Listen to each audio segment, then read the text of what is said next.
अल्लाह का शुक्र है मैं सुरखरू हुआ, बेकसूर साबित हुआ। सजा सुनाने वाले एक एक करके चले गए। वो जज भी चला गया जिसने 5 माह बाद चीफ जस्टिस बनना था। चोर की दाढ़ी में तिनका था तभी इस्तीफा दिया। वो जज मेरे केसेस पर मॉनिटर बनकर बैठा हुआ था। मुझे जानबूझकर सजा दी गई। मेरी छुट्टी ना कराई जाती तो कोई बेरोजगार ना होता। नवाज शरीफ का लाहौर नारकली में कारकुनान से खिताब, बोले हमारे दौर में महंगाई का नामो निशान नहीं था। रोटी नान घी दालें चावल मट्टी का तेल और पेट्रोल सस्ता था। खिदमत के सिले में मुझे बहुत मोहब्बत मिली। हमारा एजेंडा आवाम की खुशहाली है, सब्ज परचम और पासपोर्ट को इज्जत दिलवाना है, नौजवानों को रोजगार देना है। हम दुनिया में अपना मकाम हासिल करेंगे। नवाज शरीफ को चौथी बार भी चुनने से मंशूर पर अमल नहीं होगा। मईशत मुल्क के इस्तेहकाम के लिए एक शख्स की तरफ नहीं देखती। मुआशी बोझ नवाज शरीफ और शहबाज शरीफ ने नहीं उठाना। बिलावल भुट्टो जरदारी का इस्लामाबाद में तलबा से मुकालमा। कहा गुर्बत और तकसीम की सियासत उरूज पर है। पीपल्स पार्टी की सोच है कोई सियासी कैदी ना हो। हुकूमत 1500 अरब रुपए सालाना सब्सिडी देती है। इख्तिदार में आकर अशराफिया की सब्सिडी खत्म करके पैसा गरीब आवाम पर खर्च करेंगे। हमें निचले तबके को सहूलियात देना होंगी। विफाक के पास 17 वजारतें खत्म कर देंगे। उन 17 वजारतों को चलाने के लिए हुकूमत के पास पैसा नहीं। महंगाई, गुर्बत, बेरोजगारी, मौसमियाती तब्दीली अहम इशूज हैं। मुआशी बहरान और मौसमियाती तब्दीली की वजह से पाकिस्तान खतरे में है।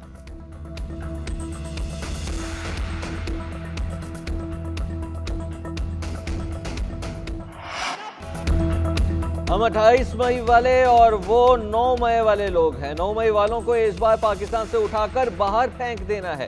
मरियम नवाज का लाहौर में कारकुनान से खिताब, कहा नवाज शरीफ को बेटे से तनख्वाह ना लेने पर नाहिल किया गया। आवाम को वोट ना डालने दिया गया, फिर भी लोगों ने लाज रखी।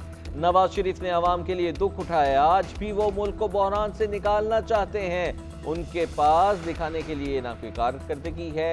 एक एक वोट कीमती है। 8 फरवरी को शेर के हक में फैसला देना।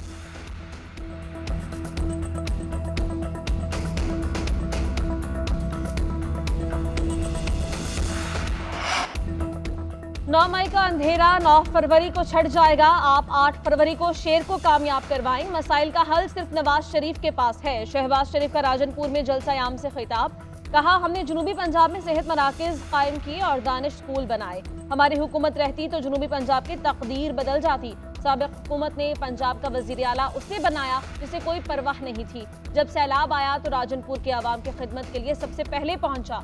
राजनपुर में सैलाब से इतनी तबाही कभी नहीं देखी।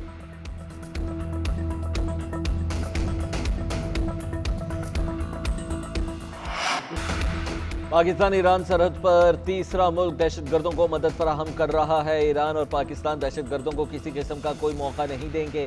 मुश्किलात आरजी हैं, मसाइल हल हो जाएंगे। ईरानी वजीर खारजा की पाकिस्तानी हम मनसब से मुलाकात के बाद मीडिया से गुफ्तगू। जलील अब्बास जलानी ने दोनों ममालिक के बेहतरीन ताल्लुकात खिते की सलामती के लिए जरूरी करार दे दिए। बोले बॉर्डर पर तजारती सरगर्मियां दोनों ममालिक के मफाद में है। बाहमी बातचीत से दहशतगर्दी के खात्मे पर काम करेंगे। पाकिस्तान ईरान का दहशतगर्दी डायलॉग दोबारा करने का फैसला। मौजूदा मुश्तरका मैकेनिज्म को भी बरूए कार लाया जाएगा।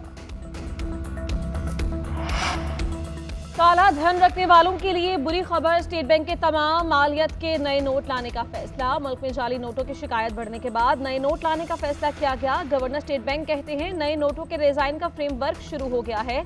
उम्मीद है कि मार्च तक मुकम्मल हो जाएगा। नए नोटों को बैनुल-अक़वामी सिक्योरिटी फीचर्स के साथ छापा जाएगा।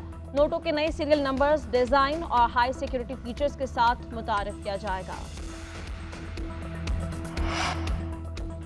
शरह सूद 22% पर बरकरार। स्टेट बैंक का मॉनेटरी पॉलिसी का ऐलान। गवर्नर स्टेट बैंक का कहना है ज़र मुबादला के ज़खायर 8.3 अरब डॉलर हो गए। एक्सटर्नल अकाउंट की सूरत हाल बेहतर हुई है। करंट अकाउंट खसारा 2022 में 17 अरब डॉलर था। मार्च में शरह सूद का दोबारा जायजा लिया जाएगा। महंगाई का दबाव अब भी बरकरार है। रवा माली साल महंगाई 23 से 25% GDP की शरह 2 से 3% रहेगी। सनती ज़राई तरक्की के सबब GDP बेहतर रहेगी। आइंदा महीनों में महंगाई में कमी सख्त शरह सूद पॉलिसी के सबब होगी। आलमी मंडी में तेल अजनास की कीमतों में कमी का इम्कान है। हमारी माहाना दरामदात तकरीबन 80 करोड़ डॉलर बढ़ी है।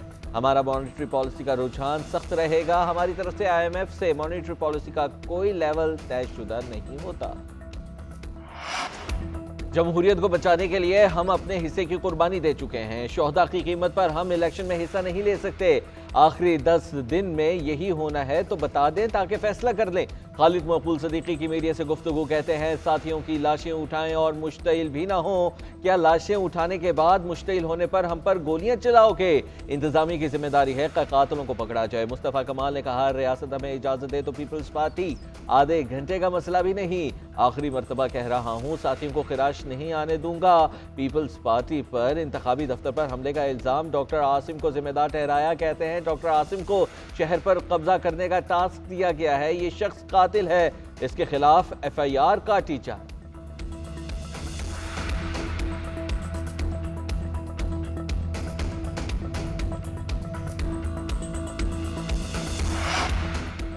गुज़श्ता रात पेश आने वाले वाक़े के जिम्मेदार मुस्तफ़ा कमाल हैं। ये बानी MKM के तरीक़ा इस्तेमाल कर रहे हैं। MKM ने हमारे कारकुनों पर हमले किए और फिर उनके खिलाफ ही झूठे मुकदमे दर्ज करवा दिए। पीपल्स पार्टी रहनुमा सईद गनी की न्यूज़ कॉन्फ्रेंस। कहा, मच्छर कॉलोनी वाक़े का इल्ज़ाम पीपल्स पार्टी पर लगाया गया।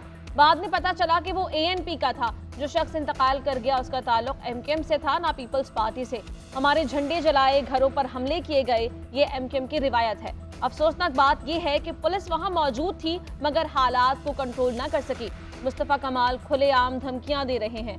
निगरान हुकूमत हाईकोर्ट के जज से तहकीकात कराए। वाकई की जुडिशल तहकीकात हो ताकि पता चले जिम्मेदार कौन है।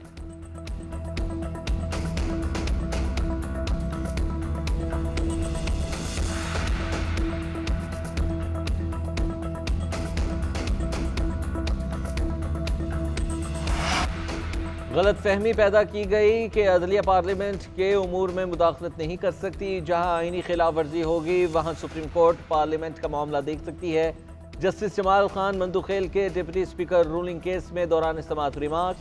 कहा, रूलिंग ये होना चाहिए थी कि तहरीक अदम एतमाद पर कार्रवाई 7 दिन के अंदर मुकम्मल हो। सुप्रीम कोर्ट ने डिप्टी स्पीकर रूलिंग केस के फैसले के खिलाफ असद कैसर की नजरसानी दरखास्त खारिज कर दी।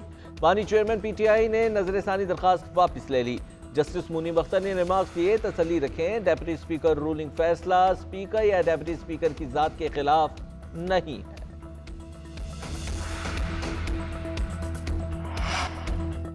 सुप्रीम कोर्ट का तनकीद की बिना पर सहाफियों को जारी नोटिस वापस लेने का हुक्म। तनकीद पर सहाफियों के खिलाफ कार्रवाई से रोक दिया। अटॉर्नी जनरल ने यकीन दहानी करवाई कि हुकूमत किसी के खिलाफ कार्रवाई नहीं करेगी। चीफ जस्टिस ने रिमार्क दिए कि तनकीद रोकने के सख्त खिलाफ हूँ। मेरा मजाक भी उड़ाएं, मुझे कोई फिक्र नहीं। उंगली नहीं उठाई तो मेरी इस्लाह नहीं होगी। असतूर की दरख्वास्त वापस लेने की इस्तदा। चीफ जस्टिस ने कहा, आपको पीछे नहीं हटने देंगे। मतियुल्लाह जान की चीफ जस्टिस से अरशद शरीफ कातिल केस भी देखने की इस्तदा। चीफ जस्टिस ने रिमार्क्स दिए कि हो सकता है अरशद शरीफ केस आइंदा समाअत पर साथ ही लगा दें। अदालत ने आज के समाअत का हुक्मनामा लिखवा दिया। असतूर, मतियुल्लाह जान, इमरान शफकत और आमिर मीर पर तशद्दुद के खिलाफ कार्रवाई पर रिपोर्ट तलब। DG FIA को सहाफियों के साथ मुलाकात करने की हिदायत।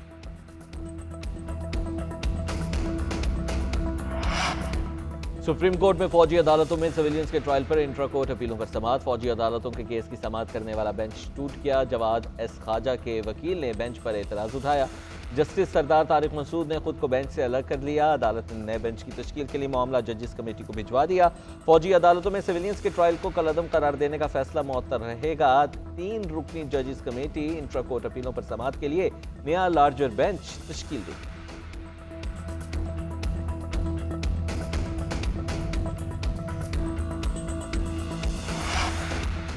PNP के सरबराह सरदार अख्तर मेंगल को इलेक्शन लड़ने की इजाजत। कागजात नामजदगी मंजूरी के खिलाफ अपील सुप्रीम कोर्ट ने खारिज कर दी। अदालत ने इलेक्शन ट्राइब्यूनल का फैसला बरकरार रखा। सुप्रीम कोर्ट में ताहिर सादिक के कागजात नामजदगी मुस्तरद करने के खिलाफ अपील भी मंजूर। एतराज कुनिंदा का दरखास्त पर लाइल्मी का इजहार। कहा, मुझे तो मालूम ही नहीं कि मेरी तरफ से कोई एतराज दायर हुआ है। अदालत ने मुतल्लिका आरोप को इलेक्शन के बाद तलब कर लिया। दूसरी जानिब परवेज इलाही के इंतखाबात के लिए मोर का निशान जारी करने की दरखास्त। लाहौर हाईकोर्ट इलेक्शन कमीशन को कल के लिए नोटिस जारी करके जवाब तलब कर लिया।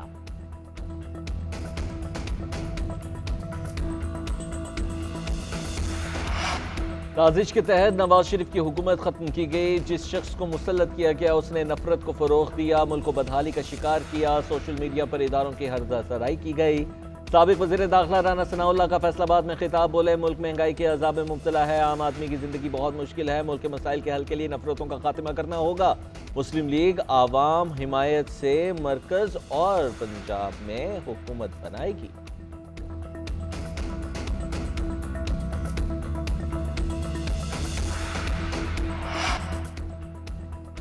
बड़े ओहदों का शौक नहीं, सब कुछ मेरे पास है। इस्तेहकाम पाकिस्तान पार्टी के रहनुमा जहांगीर तरीन का मुल्तान में जलसे से खिताब, कहा अवाम की खिदमत करेंगे, जिसने हम पर एतमाद किया और वोट दिया उसका एतमाद नहीं तोड़ेंगे।